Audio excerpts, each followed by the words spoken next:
Good afternoon.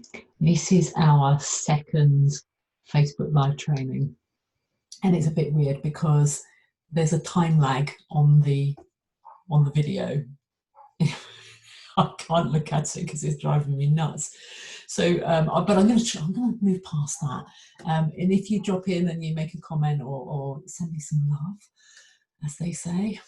Feels a bit crass saying that, but you know, little like buttons. It's kind of nice to see them floating up. But today's training is about serotonin. And it's extraordinary to me that when I was going through menopause, and it seems for most of you going through menopause, serotonin doesn't tend to get mentioned. I don't know whether it's that our GPs think that we don't have the intellect to cope with this, our little brains. We won't cope with understanding what the hell serotonin is and why that's important and what's going on in menopause. You know, it's one of the many ways in which, in my view, soapbox view, we as women get patronised by the medical profession. That aside, let me talk about serotonin and why it matters.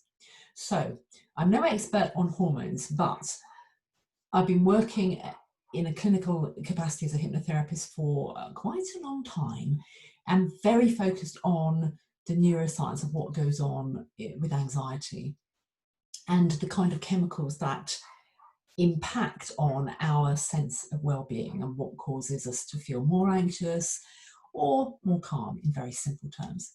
And serotonin plays a key role in us remaining calm. It's our happy, calm, coping chemical.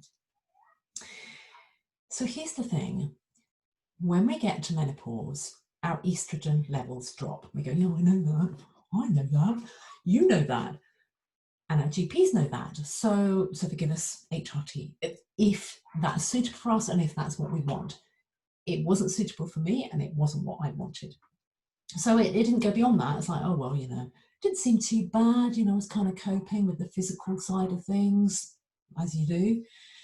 So what I didn't know was that estrogen plays quite a big role in the production of serotonin. So when your estrogen levels fall, so does your serotonin production, which means you have less of the chemicals running through your brain and your body that enable you to feel calm, capable, happy, coping.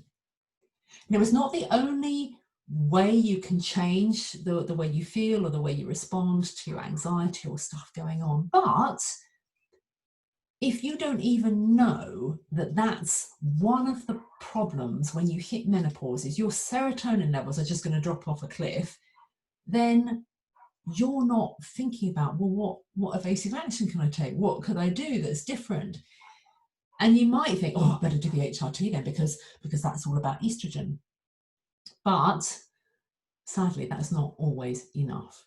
Sometimes, in fact, often it isn't enough. Often the fact that you're taking something that helps with the estrogen doesn't, for some reason, I've got a theory on that, which I'll share with you next week, doesn't necessarily take us back to that happy, calm, coping place that we would like to be in.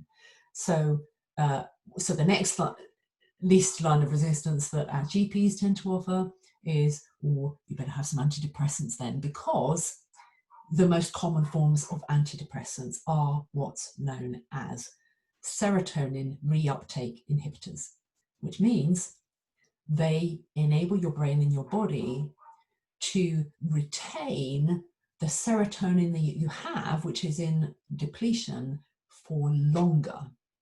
So you've got less of it, but if it gets your brain and your body to hold on to it for longer, then that will enable you to feel like you can cope again.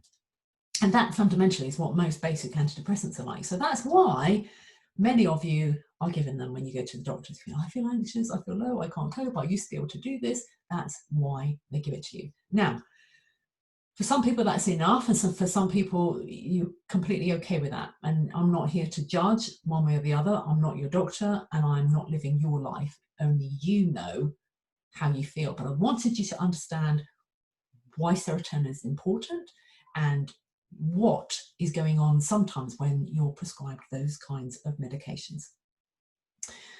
But there are other ways that you can boost your ability to produce serotonin that don't have to be related to the production of estrogen or taking antidepressants. And I'll share more of those in other trainings, but basically it's linked to neuroplasticity and creating new neural pathways. Yes, it's possible. And I did a podcast about that. In fact, I'm doing a podcast about that. I haven't done it yet. I'm doing a podcast about that. I think it's going out tomorrow. So look out for that. That's over at Rebellation. But that's it. I don't want to overload you. These are meant to be very short, sharp trainings just to understand a little bit of serotonin. Because the last thing you need right now is overload with other stuff that you need to know about. So short and sweet as possible. Serotonin is impacted by menopause, and it impairs your ability to concentrate, to feel capable, to cope, to smile, to laugh, to do all of those things. All right, take care, have a brilliant rest of the day. If you're listening on a replay, then please just comment replay, give me some likes if it's been helpful, and let me know where you are. Otherwise, I will see you next Friday. Have a brilliant weekend. If you want any help, you want to ask me a question, just drop a comment somewhere on the page. Thank you. Take care. As I say, have a great weekend, and I'll speak to you next week. Bye for now. I've got to figure out, oh God, here we go again. Shirley can't remember how to turn this thing off. There'll be a little bit of me squinting at the screen again, figuring it out. Bye for now. Oh, that didn't work.